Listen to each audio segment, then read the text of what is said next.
ഇപ്പോഴത്തേത് marriage കഴിഞ്ഞോ അതോ engagement കഴിഞ്ഞിട്ടേ ഉള്ളൂ? അത് കൺഫ്യൂഷൻ ഇപ്പോഴും നിലനിൽക്കാം. ഞങ്ങള് 4 വർഷം ആയിട്ട് അറിയുന്നവരാണ്. ഇതൊക്കെ ഇത് ഇങ്ങനെ ഈ ബ്രേക്കപ്പ് ഒക്കെ കഴിഞ്ഞ് ഇങ്ങനെ വളരെയധികം ഇതായിട്ടിരിക്കുന്ന സമയത്ത് ഇനി ജീവിതത്തിൽ ഒരാളും ഉണ്ടാവില്ല എന്ന് വിചാരിച്ചിരിക്കുന്ന സമയം 4 വർഷമായിട്ട് അറിയുന്നവരാണ്. ജോലി ഗൾഫിലാണല്ലേ? പുള്ളിക്കാരൻ പുറത്താണ്.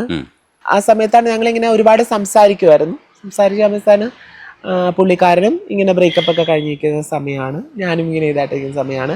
രണ്ടുപേരും ഒരു ചീറ്റ് ചെയ്യപ്പെട്ട അങ്ങനെ ഒരു റിലേഷൻഷിപ്പിൽ നിന്ന് കമ്മിങ് ഔട്ടായ സമയത്ത് ആണ് ഞങ്ങളിങ്ങനെ സംസാരിച്ചിരുന്ന സമയത്താണ് ഇങ്ങനെ എന്നാ പിന്നെ നമുക്കിങ്ങനെ കല്യാണം കഴിച്ചുകൂടെ. ഞാനൊന്നും കല്യാണത്തിനെ കുറിച്ച് പോലും ചിന്തിച്ചിട്ടില്ല. പക്ഷെ നമുക്ക് അങ്ങോട്ടും ഇങ്ങോട്ടും എന്തോ ഒരു ഇഷ്ടം തോന്നി. ഞങ്ങൾ ഒരേ വേവ് ലെങ്ത് ഉള്ള ആൾക്കാരാണെന്ന് മനസ്സിലായി. കാരണം ഏകദേശം ഞങ്ങളുടെ രണ്ടാളെ സ്വഭാവം ഒരുപോലെയാണ്. എന്ത് ഇഷ്ടമില്ലെങ്കിലും ഞങ്ങൾ ഓപ്പണായിട്ട് പറയും. ചിലപ്പോൾ പരസ്പരം അത് ആ ഒരു മൊമെന്റിൽ ചിലപ്പോൾ ബുദ്ധിമുട്ടുകൾ ഉണ്ടാവും രണ്ടാൾക്കും. എനിക്ക് ഇഷ്ടമില്ലാന്ന് കണ്ടു കഴിഞ്ഞാൽ ഞാൻ ഓപ്പണായിട്ട് പുള്ളിയോട് പറയും. പുള്ളിക്ക് ഇഷ്ടമില്ലാതെ കണ്ടാൽ അല്ലെങ്കിൽ നീ ഇന്ന കാര്യം ചെയ്തത് ശരിയായില്ല എന്ന് പുള്ളി പറയും, ഞാനും അതുപോലെ പറയും. അപ്പൊ നോക്കിയപ്പോൾ കൊള്ളാം, അങ്ങനെ അടുത്താണല്ലോ സ്നേഹം തോന്നി എനിക്ക്. അത് എന്തും ഓപ്പണായിട്ട് പറയുമ്പോൾ ഇതായിട്ട് ഭയങ്കര നമ്മള് ഒരു ബിൽഡപ്പ് ചെയ്യാൻ വേണ്ടി മാത്രമായിട്ടുള്ള അങ്ങനെ ഒരാളല്ല, ഒരു സാധാരണക്കാരനാണ്. അതാണ് എനിക്ക് കൂടുതൽ ഇഷ്ടമായത്. ഭയങ്കര ജെന്യൂൻ ആയിട്ടുള്ള ഒരു സാധാരണക്കാരനാണ്. എന്തും തുറന്നു പറയുന്ന, എന്തും പറയാനായിട്ട് മടിയില്ലാത്ത ഒരാള്. അപ്പോൾ ചേർത്ത് പിടിക്കുമെന്ന് ഉറപ്പുണ്ട്. നമുക്ക് മനുഷ്യന്റെ കാര്യമാണ്, നമുക്ക് ചേർത്ത് പിടിക്കുന്ന ഉറപ്പ് തോന്നിയ സമയത്താണ് എൻഗേജ്മെന്റിലേക്ക് പോയതും.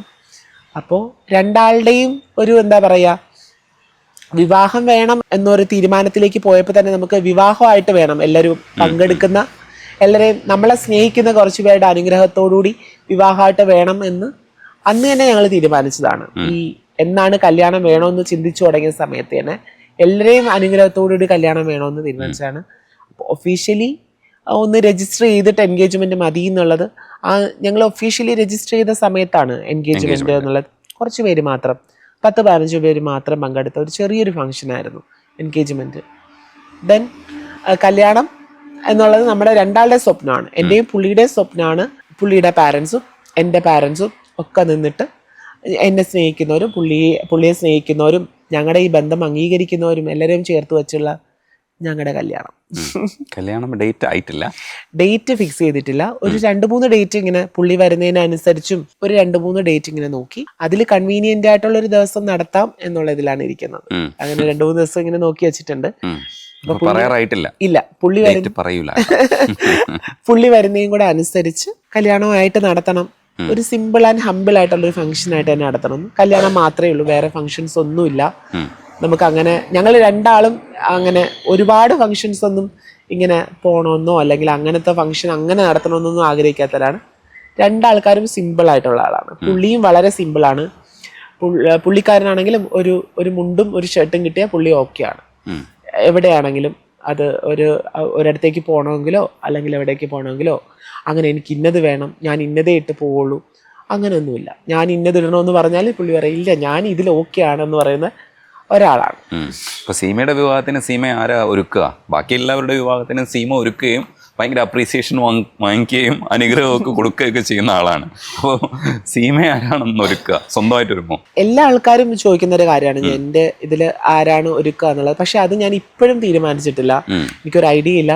അത് ആരെന്ത് ചെയ്യുന്നോ അല്ലെങ്കിൽ ഇപ്പോൾ ഹെയർ ആര് ചെയ്യുന്നോ അല്ലെങ്കിൽ മേക്കപ്പ് ആര് ചെയ്യുന്നോ സാരി ആര് ഉടുപ്പിക്കുന്നോ ഒന്നും ഈ നിമിഷം വരെ ഈ മൊമെന്റ് വരെ ഞാനതിന് തീരുമാനിച്ചിട്ടില്ല. അതെന്നെ ഭയങ്കരധികം കൺഫ്യൂസ്ഡ് ആക്കുന്ന ഒരു കാര്യമാണ്. എന്ത് ചെയ്യണം, ഞാൻ അതിലേക്ക് എന്താണ് ചെയ്യേണ്ടതെന്നുള്ള ഞാൻ തീരുമാനം എടുത്തിട്ടില്ല. പക്ഷെ ഓപ്ഷൻസ് ഒരുപാടുണ്ട്. പക്ഷെ എൻ്റെ അടുത്ത് നിൽക്കുന്ന ആളുകളൊക്കെ പറഞ്ഞ് ഞാൻ തന്നെ മേക്കപ്പ് ചെയ്യണം, ചെയ്താൽ മതി വളരെ സിമ്പിളായിട്ട്. അപ്പോൾ പുള്ളിക്കാണെങ്കിലും ഇങ്ങനെ ഒരുപാട് മേക്കപ്പ് ഇടുന്നതിനോടോ ഒരുപാട് ഇങ്ങനെ ആ ഡ്രസ്സ് ഈ ഡ്രസ്സ് അങ്ങനെയൊക്കെ ഇടണമെന്നോ അങ്ങനെയൊന്നുമില്ല. പുള്ളി എൻ്റെ ആ ഒരു ഇതാണ് പുള്ളിക്ക് ഇഷ്ടമായത് തന്നെ. എൻ്റെ ഒരു ഡ്രസ്സിങ് വളരെ സിമ്പിളായിട്ട് എന്തെങ്കിലും ഒരു സാരി കിട്ടിക്കഴിഞ്ഞാൽ ഓക്കെയാണ്, അല്ലെങ്കിൽ ഒരു സെറ്റ് മുണ്ട് കിട്ടിക്കഴിഞ്ഞാൽ ഓക്കെയാണ്.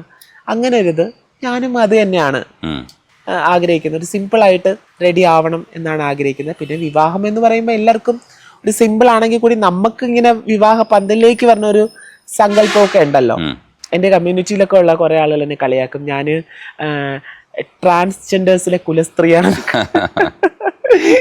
കുലസ്ത്രീയാണെന്നൊക്കെ പറയും. പക്ഷെ അങ്ങനെയല്ല കേട്ടോ. വിവാഹം എന്ന് പറയുമ്പോൾ നമ്മൾ പ്രഹസനമല്ലാതെ വളരെ പണ്ടത്തെ ഒരു രീതിയിൽ, ട്രഡീഷണൽ രീതിയിൽ, പഴയ കാലത്തെ പോലെ അങ്ങനെയൊക്കെ റെഡി ആവണം, അങ്ങനെയൊക്കെ ഒരു കല്യാണം വേണം, അങ്ങനെയാണ് എൻ്റെ ആഗ്രഹം. പുള്ളിയുടെ അങ്ങനെ തന്നെയാണ്. ഞങ്ങൾ രണ്ടാളും ഡിസ്കസ് ചെയ്ത് അങ്ങനെ തന്നെയാണ്, അങ്ങനെ ഒരു വിവാഹമാണ് ആഗ്രഹിക്കുന്നത്.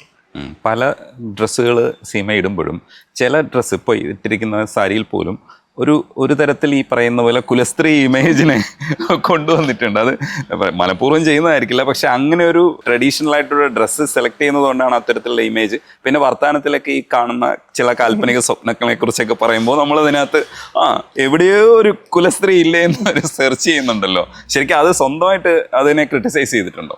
ഇല്ല, ഞാൻ ആക്ച്വലി ഞാൻ പറയുന്നത് എൻ്റെ ശരികളാണ് എനിക്ക് തോന്നിയത്. ഞാനങ്ങനെ കുലസ്ത്രീ അങ്ങനെയൊന്നുമല്ല. ഞാൻ ഒരുപാട് മോഡേൺ ആയിട്ടുള്ള ഡ്രസ്സൊക്കെ ഇട്ടൊക്കെ ഫോട്ടോഷൂട്ടും കാര്യങ്ങളൊക്കെ ഞാൻ നേരത്തെ ചെയ്തിട്ടുണ്ട്. അപ്പോൾ ഒരു സമയം ആയപ്പോഴത്തേക്ക് ഞാൻ തോന്നി ഇതിൻ്റെ ഒന്നും ആവശ്യമുണ്ടെന്ന് തോന്നുന്നില്ല എന്നെനിക്ക് തോന്നി. ഇപ്പോഴും ഒരുപാട് ആൾക്കാർ ഷൂട്ടുമായിട്ടൊക്കെ ബന്ധപ്പെട്ട് സമീപിക്കുമ്പോൾ ചോദിക്കും, എക്സ്പോസ്ഡ് ആയിട്ടുള്ള ഷൂട്ട് ചെയ്യാവോ, ആ ഷൂട്ട് ചെയ്യാവോ, ഈ ഷൂട്ട് ചെയ്യാവോ. ഞാൻ വിചാരിക്കും അതിൻ്റെ ആവശ്യമുണ്ടെന്ന് തോന്നുന്നില്ല. നമ്മൾ എപ്പോഴും എനിക്ക് തോന്നിയിട്ടുള്ള, അത് മറ്റുള്ളവർക്ക് എങ്ങനെയാണെന്ന് എനിക്കറിയില്ല, പക്ഷെ എനിക്ക് തോന്നിയിട്ടുള്ളത് മിക്കപ്പോഴും ആൾക്കാർ ചോദിക്കും എന്തുകൊണ്ട് ട്രാൻസ് വുമൻസ് ക്ലീവേജ് കാണിക്കുന്നു, അല്ലെങ്കിൽ എന്തുകൊണ്ടാണ് അവർ എക്സ്പോസ്ഡ് ആവുന്നത് എന്നൊക്കെ പറഞ്ഞ് കാണിക്കുന്നുണ്ട്. അത് നമ്മളിപ്പോൾ കമൻറ്റ് ബോക്സ്, പല ട്രാൻസ് വുമൻസിനെയും കമൻറ്റ് ബോക്സ് നോക്കിക്കഴിഞ്ഞാൽ തന്നെ അറിയാം കുലകളാടുന്നെന്നും പിന്നെ അതുപോലെ ചിരട്ടയാണോ എന്നൊക്കെ ചോദിക്കുന്ന കമൻറ്റുകൾ കാണുമ്പോൾ അറിയാം. അപ്പോൾ അവരെ പ്രൂവ് ചെയ്യാൻ ഒരു ഞങ്ങളും ഗേളാണ്, ഞങ്ങളും സ്ത്രീയാണ്, ഞങ്ങൾക്കും ഇതൊക്കെ ഉണ്ടെന്ന് ചിലരൊക്കെ പ്രൂവ് ചെയ്യാൻ നടക്കുന്ന പോലെ എനിക്ക് തോന്നിയിട്ടുണ്ട്. അങ്ങനെ നമ്മ എന്നാൽ മാത്രമേ ആൾക്കാരെ വിശ്വസിക്കുള്ളൂ അങ്ങനെയൊക്കെ ഉള്ളത് തോന്നിയിട്ടുണ്ട്. പക്ഷേ അങ്ങനെയൊന്നും അല്ല. ഈ മറ്റുള്ളവർ കരുതുന്ന പോലെ പണ്ട് കാലത്ത് ഇങ്ങനെ നമ്മൾ കഞ്ഞിയും കറിയൊക്കെ വെച്ച് കളിക്കുമ്പം അച്ഛനും അമ്മയൊക്കെ ആവുമ്പം ആൺകുട്ടികളാണ് അമ്മയാവുന്നെങ്കിൽ ചിരട്ടയൊക്കെ വെച്ച് കെട്ടിയൊക്കെ പോയതുപോലെ അതൊന്നും അല്ല. ഇപ്പോൾ ഒരുപാട് അഡ്വാൻസ്ഡ് ആയിട്ടുള്ളതാണ്. നമ്മൾ ആഗ്രഹിക്കുന്ന തരത്തിൽ നമ്മുടെ ശരീരം, ഇപ്പോൾ ഞാൻ ആഗ്രഹിക്കുകയാണ് എനിക്ക് പെണ്ണായിട്ട് ജീവിക്കണം, സ്ത്രീയായിട്ട് ജീവിക്കണം. ഞാൻ അതിന് വേണ്ടിയിട്ടുള്ള തയ്യാറെടുപ്പുകൾ ഒരുപാട് നടത്തിയിട്ടാണ്. ഇന്ന് പറയും പോലെ പല ആളുകളും പറയുമ്പോൾ ഒരു മാനസിക രോഗമോ അങ്ങനെയൊന്നുമല്ല.